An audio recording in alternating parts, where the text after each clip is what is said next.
Hey there! Welcome to the Distracted Librarians podcast. We're your friendly neighborhood bookworms with a penchant for all things pop culture. Picture this as our digital campfire, where we dive into our latest obsessions, analyze our favorite distractions, and rediscover the joy of reading.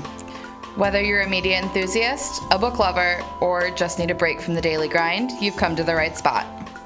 So kick back, relax, and get delightfully distracted with us. Hey everybody! On today's episode of the Distracted Librarians, we are going to be talking about our fall media traditions. What on earth does that mean?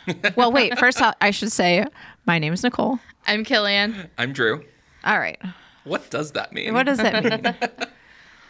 Well, fall. I love fall. I love fall.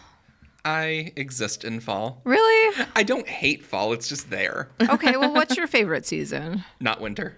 Okay. That's fair. Just any other time? Yep. Okay, fair enough. I'm very the Michigan joke that there are two seasons, winter and construction, and I choose construction. Okay. What an unfortunate choice. Yeah, that sounds I'm pretty aware. depressing. But I really don't differentiate the seasons from there. Okay. That's fair. They are becoming harder to differentiate. Yeah, man, I love the fall. Fall is my favorite. I think Michigan is a beautiful place in the fall. Mm-hmm. We get the color change and the leaves falling, and it smells good, and everything's crispy and crunchy as you walk through it. It's pretty fantastic. So, I mean, I firmly stand by October being the best month. So, and not just because my birthday's in October. Oh, it's you're just lucky. Generally, it's the part of fall that's colorful. Mm-hmm. It hasn't gotten like super dreary yet. Mm-hmm. But usually, knock on wood, it's not like super way too warm. Mm-hmm. Yeah, usually it's not. The way September can be. Yeah. Right. Well, Yep. lately by Halloween, it's snowing. Yeah, and that has happened a couple times, or it's drizzling, which is more normal. Yeah. And sometimes it's 70 degrees, and my kids are like, why am I wearing this? You know, on Halloween, when we're all dressed up and wearing a jacket or whatever. But And you're like, because you told mommy that you wanted to wear this on Halloween exactly. since August. we should think about our costumes before we have to plan for the weather. My goodness. All right. So we all know that Halloween starts fall and Halloween start a little bit earlier in the year than they should, especially when you go to the store. I disagree, but that's just because I don't particularly like summer. It's Okay. I have no use for summer ever since I stopped having summer vacation that got me out of most of my responsibilities. Right. So I don't know. Social media this year, everything was like, okay, 4th of July's over. It's Halloween season now. And I was like, you know what? Okay. I'm cool with it. I would be okay with it if it wasn't just still so bloody hot, generally. Yeah. I feel like September, the kids are back to school. That's officially fall for me, even though it's not until technically the 20th or 21st. But that's fall. I started doing marching band stuff in May, so fall is whenever. Yeah. Fall is a state of mind, and I'm okay with it starting now. Oh, my goodness. All right. When do you guys start kind of moving towards your fall favorite things to do? It would be. Are you doing May? Summer is still summer, and with summer reading things at work, I have to get through that. Mm-hmm. But I'll call August the too hot part of fall. Yeah. I will embrace the coffee shops bringing out their pumpkin and apple flavors in August because I like those, and I'm okay with them being around longer. I like those too. So for me, it is like almost exclusively temperature based. Mm-hmm. So if I need to be running the AC at any point in the day, it's summer. Yeah. Okay. And if I can have the windows open at 3 p.m., that's so it's nice. fall. That's fair. So nice. I can't open windows because of the cats. I know.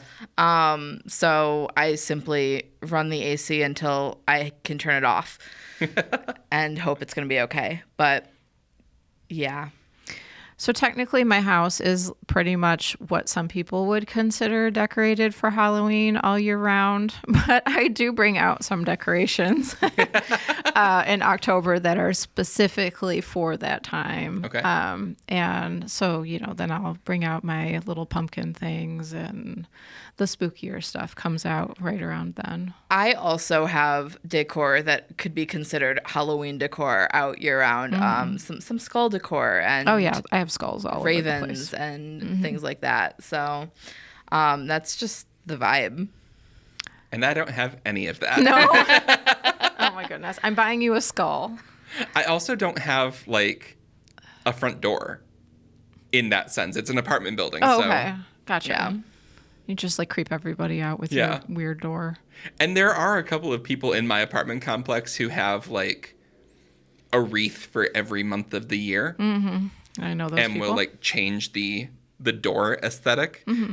For one of the neighbors moved out, but for like 2 years that I was living in this place, there were two neighbors in 103 and 104 right across the hall from each other that like full on Christmas with the Cranks like fought each other Oh my goodness. over like how bulky they could make their decorations. And it was cute and it was interesting, but I also had to walk through this area and go and access those stairs to go to the laundry room. And it was a lot. Yeah, that seems like a lot. I don't know. Like, I tend to decorate more for Halloween than I decorate for Christmas. So I'm that person. And when I see people that go crazy for Christmas, I'm just like, you're doing the wrong thing. I would love to simply decorate more for holidays. But I am in marching band season, and there's a joke in the marching band world about like October is all marching band all the time because it's build up to state championship stuff. So that is a crazy busy time. And I work and I coach color guard and I sleep. And then in the winter for like Christmas and stuff, I am doing winter guard things and trying to plan the next marching band season and things like that. So I simply don't decorate as much as I would like to. I also have to be careful with decorations because I used to have older cats that wouldn't cause chaos with decor. Sure. But now I have 2-year-old orange cats who will simply be all of the chaos that they can manage. So you can't put up a tree or anything. No. I would actually like to see what 2 orange cats could do with a tree. It would fall down constantly. They climb everything.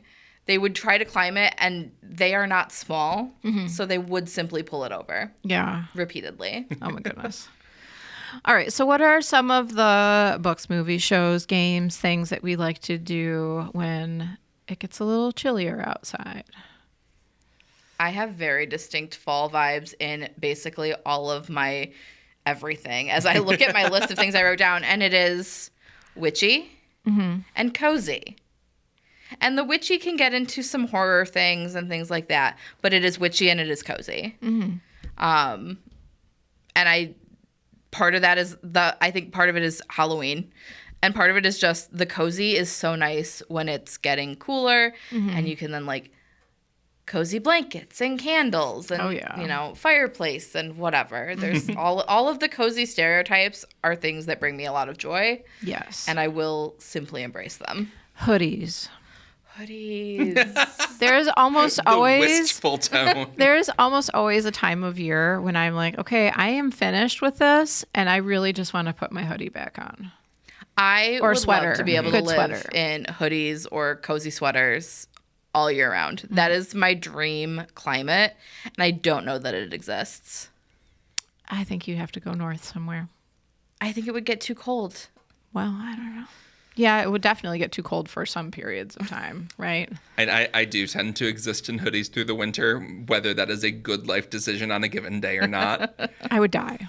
But I need that like in between, like the 50 degrees, 55-ish. I have a deep hatred of winter coats as well, so it's all very complicated. I have temperature issues. There's a 20-degree range that is acceptable. That feels like a large range. Like a too large range for you. No, because I can go down to 50 and up to 70. Yeah, I guess that's true. It's a beautiful temperature range. That works. I like it. Unfortunately, most of the world exists outside of that most of the year. So I usually have to go get we have to go get our pumpkins. Mm-hmm. That's a big thing. And then I always buy a cinnamon broom and I put it right by my door. Mm-hmm. So when you walk in the house, it smells like cinnamon and it is glorious and I love it so much. That's lovely. Yeah. My kids they like walk in the door and then they give a big sniff. And I'm like, yes, that's what I do this for. This is for you. You'll remember this forever. Do the kids have movies that they like watching every Halloween, or They is do. that not a thing yet? Yeah, Okay. no, it's totally a thing. And it has changed over Okay. time because like we had Halloween movies that they watched when they were little, like Spookly the Square Pumpkin. I don't know if you guys know about this. I haven't been introduced. It's pretty weird. Like remember when we did the creepy animation episode? Well, this is a little bit of that. It's like the way it's animated is really just kind of disturbing. The story is very sweet. It's about a pumpkin who's square. Everybody makes fun of him because he's square, but like because he's square, he's special. So he does something that saves everybody. Yeah, that's the story. So it's Rudolph the Red-Nosed Reindeer, but it's a square pumpkin. It's a pumpkin, instead yeah. of a bright shiny nose. So, my kids have outgrown that, and that is totally fine. Yes. We have moved on to Gremlins, which is kind of technically a Christmas movie. I don't know, isn't it? I think that could fall in the realm of both. I think it's like Nightmare Before Christmas. Yeah. It could be either or. I haven't seen whole Gremlins season. in 25 years. Okay. But I will tell you, Gremlins was on the list of Halloween movies that I looked up in preparation for Okay, this. good. So you are well within bounds. Yay. All right. And then, they love Hocus Pocus, so we watch that. And there's a Disney movie called Under Wraps, which is about, do you know this one? I haven't thought about that movie in a decade. I didn't even know it was that old, but like my kids love it. And there's an Under Wraps 2 that came out recently. So get it, Drew. There's also, now that we're on this track, the classic Disney Halloween movie. Don't Look Under the Bed. Okay. There's so I many. think that one sounds familiar to me. Don't but... Look Under the Bed is terrifying. Okay. I'm writing this down. Like, it haunts me. And see, that's fully not where I was going, and Drew knows it. You were going Halloween Town, and we'll get there. Oh my gosh. Several minutes of this podcast will be dedicated to Halloween Town. I accept As this. it should be. But Don't Look Under the Bed is like the monster that gets you in your sleep. Okay. And it's like there are two creatures. There's your imaginary friend, and there's the like torturer that lives under the bed. Okay. And this girl's brother gets sucked under the bed, and she has to team up with her old imaginary friend to go and get him. Okay. I feel like Disney has so much explaining to do on its choices for kids' movies. This was like 1998. Okay. Like, haunts me. All right. I love it so much. Which also explains why I did not see it. Yeah. Because Yeah. I was graduating from high school. Cool. All right. Well, let's roll into Halloween Town. Oh, So- Halloween Town. Drew and I have this list of Halloween movies that is a very similar list of Halloween movies that we try to watch every year. And it's something that we both did like before we lived together. And then like it just was like, oh, hey, we really are this similar. Great. Wow. I have a deep, deep love of Halloween Town. That is one of the most nostalgic Halloween things for me. Because I remember being a kid and it would play several times in the month of October on the Disney Channel, and I would try to watch it every single time. Is this recommended for my children? Very much so. Yes. Okay, cool. I will do that. No, it's a girl in middle school because she's turning 13, I think is the premise. And she finds out through her grandmother, who's always lived so far away and can only visit on Halloween, that she was born a witch, and that her mother took her to the human world to raise them there, and that if she doesn't start accessing her powers by 13, she'll lose them. Okay. And she's very into like Halloween and the witchy things, and her mother has always tried to keep her from engaging with any of it. Okay. And it's just so good. The grandmother is Debbie Reynolds. Okay. Yes. And she is that perfect, like, Betty White-ish character of just, like, this wholesome woman who has the backbone to support it. Nice. Cool. But it's also a little goofy. Well, So that's goofy. always good too. Yes. Yeah. Nice. There's a point where they have to collect ingredients from for a spell, and one of them is hair of a werewolf, and the werewolf character is a barber, and like really really queer essentially, but like this bigger than life personality, and the kids have to like break in and shave a piece of him off. Oh my and goodness. it's so silly. Yeah. There are stakes to this movie, but it's also so goofy. And I think that's what I love about it is it's so Disney in like every good way. Yep. Nice. And then they did a sequel and some other sequels that we don't talk about. But the second one was also really good. Nice. Yay, we may have a new thing to watch for Halloween. Yes. I like it. Here. I will run down my full list All right. of media that I will make a point to watch sometime in the month of October. And that is Halloween Town 1 and 2, Okay. Practical Magic. Second that one. Yeah, that one's really good. You said Hocus Pocus and Nightmare Before Christmas, which Yeah. are both on the list. Cabin in the Woods. Okay. Coco. Okay. Okay. I don't even think about Coco for Halloween, Yeah, I really. didn't think about that one, but it is.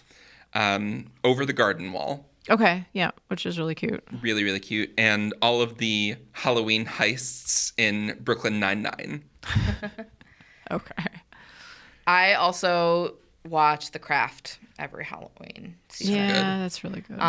But yeah, Practical Magic also on my list. Hocus Pocus, Nightmare Before Christmas. I also really like Corpse Bride. Yeah, that's a good one. That was a good one. Nice. Yeah, that's very much my Halloween vibe, is that cozy, like, for kids or that you could watch with kids. And, you know, Cabin in the Woods is the only one that I really do that goes into the horror aspect, and even that is a dark comedy horror. Yeah. I like to watch classic horror films during the month of October. So generally we'll try to like find whatever has popped up on Hulu. Sometimes Hulu will have like a curated Halloween list that they have. So we almost always watch like The Shining. Also the Redford Theater is a great place to go see some of these kind of classic horror films too. And if we have an opportunity, I try to go and see that like on the big screen in an old theater, because I think that just adds to it. So what are some of your favorite classic horrors? Okay, so The Shining, definitely. The Exorcist is also a really good one that I like. That one it's kind of funny and gross and weird to me. That's the like Linda Blair headspin. Yes. Pea soup. Yeah. Oh, and then goodness, I'm trying to think. Evil Dead is another one that we try to watch too, which is also ridiculous. Yes, it But is. Michigan actor, Michigan director, producer, all of that stuff. So Have you seen the stage musical? I have not. That is also a time. Okay. That is a show with a splash zone. Oh, really? Well, I love Yes. that. That's fantastic. I saw it. There's a tiny little theater venue in the upstairs of the Hockeytown restaurant Okay. Downtown. downtown. Yeah. Okay. And they set that up for a season. Okay. This would have been 4 years ago. Okay. I did not sit in the splash zone No. because I love myself. Yeah, but And you have to wear a white T-shirt and Yes. you have to like bear it You have to carry it with you so that everyone sees that you were in it. Because they were very much splashing the fake blood. Yes. Everywhere. Yes. So this is kind of off topic, just a tiny bit, but the band Guar would always play on Halloween in Detroit. Oh, yeah? For many, many, many years. And I used to go see them an awful lot. Also Splash Zone. Pretty much like at least half of the venue, depending on which venue it is in, is a splash zone. So you have to hide if you plan on trying to get out of that splash zone. And the walls are always covered with like trash bags. And it is all dextered out because these venues don't want to get ruined by this band. But like they spray stuff everywhere. Everywhere. It is like high octane liquids coming at you. It's pretty fantastic. That's a sentence. Yeah. Yeah. Yeah, it is. I feel like I was there now. Good. I'm so glad. Love it. Okay. I also want to talk about music. Like, do you guys listen to Halloween music at all? No. No. Man, I'm a dork. So define Halloween music. Well, just okay, for example, because of my kids, we typically will play like a Halloween playlist around Halloween time, and we'll use like Apple playlists or whatever. But they almost always have Thriller on it. There's a song, Mash. yeah, Monster Mash, Spooky Scary Skeletons, and like other songs like that. Anyway, we love doing that, and Nice. pretty much I have silly songs stuck in my head all the time during this time of year. See, I love getting that vibe when I'm like at Meyer. Okay. Or You're like, yes, please play the seasonal music. Yeah. And so I can enjoy this experience better. Yep. Like I always like when that's like a part of outside experiences. Yeah. But I never bring it into my home. I don't think to. Oh, okay. Man, I've got some weird crap playing. Well, because you and I have done Glenlore Trails Halloween, and so you'll get some of that along that. Totally. And that's when I get my fill because I don't go to Meyer anymore. But, The Detroit Zoo like also will have like a Halloween thing, and they play all the music too. So it's nice. We, when I was in high school, our marching band show was the Nightmare Before Christmas. Ooh. So like I know the music incredibly well, probably more than a 45-year-old woman should. And so I will sing along and the whole nine. But yeah. okay, my marching band drum corps nerd moment is now, but I have to look up the year because I don't remember which year it was. I do. It was 2016 because I was there. I saw it live. 2016, the Academy Drum and Bugle Corps, which is out of, I believe, Arizona, did a show that was the Drum Corps, because it's spelled Corps, Bride. And it was basically the story of the Corpse Bride. But there is a percussion feature where they were wearing xylophones and played it like they were skeletons playing ribs. Oh my God. That whole show, even if you are not a drum corps person, is worth watching. That's really It cool. is a vibe. Yeah. And I definitely have merch shirts from that show somewhere in my t-shirt bins. But yeah, that definitely worth taking a look at that, especially in that time of year. Nice. Do you guys do you guys read spooky stuff when we get around to fall time? Not exclusively. Okay. There will always be 2, maybe 3 that I'll catch the marketing for in the lead up to the season that I'll be like, oh, I do want to read this. Okay. And I'll try and make a point to fit it in during the time. But in general, I end up being too much of a mood reader. Okay. And end up with too long of a TBR that it doesn't affect things that much. Gotcha. I'm very much a mood reader as well. So I will read what sounds interesting to me at the time or not at all, depending on the mood. But a lot of times that becomes cozy things or witchy things. And like the witchy things spectrum is so broad. There's things that are super, super cozy. And then there's things that are like, oh my gosh, what the heck, in terms of horror, or just there are books that I've read in the witchy realm of things that are still to this day do not have a rating on my Goodreads and are just, what did I just read? Okay. Which we need to do a podcast about. Yeah, absolutely. So it's the whole gamut. And then I also will get into like sometimes the vampire stuff or whatever. It's whatever's coming out and sounds good, or whatever has been sitting there waiting for me for forever. And I'm suddenly like, yes, now is the time. It's not intentional. It just kind of is what happens. Yeah. But there's always some through line of magic and things. The monsters one, I'll end up reading like a vampire book in March, because I read enough fantasy things that it doesn't register as needing a specific time frame. So there are spooky, cozy things that I'll read year round that often people will save for fall or the Halloween season. That's totally the same for Those me. vibes are year round. Yeah. I think I just like lean into it a little bit harder. You do. In October, where I'm like, oh, I am going to be reading all sorts of horrible things this month. I always intend to read more witchy, cozy horror things in the fall than I do. Which honestly, I always intend to read more things than I do. Because in my brain, I have all of the time to do it, and I simply don't. But yeah, it's generally the intention is we're going to lean into things, and sometimes it happens and sometimes it doesn't. Yeah, totally. All right. Well, if you are interested in joining in our conversation, please email us and let us know if you have any special traditions that you do during Halloween or during the fall, things that you like to watch or read. Let us know. Please add things to my list. Yes, yeah, absolutely. Absolutely. We could always use suggestions. So let us know. And that is all for now. We'll see you next time. Thank you for joining us for this episode of Distracted Librarians. Many thanks to BCTV for their support in recording, editing, and releasing this podcast, and to the Friends of the Library for sponsoring closed captioning on every episode.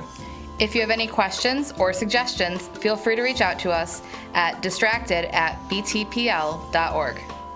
Until then, keep those pages turning and those screens lighting up. We'll catch you in the next episode.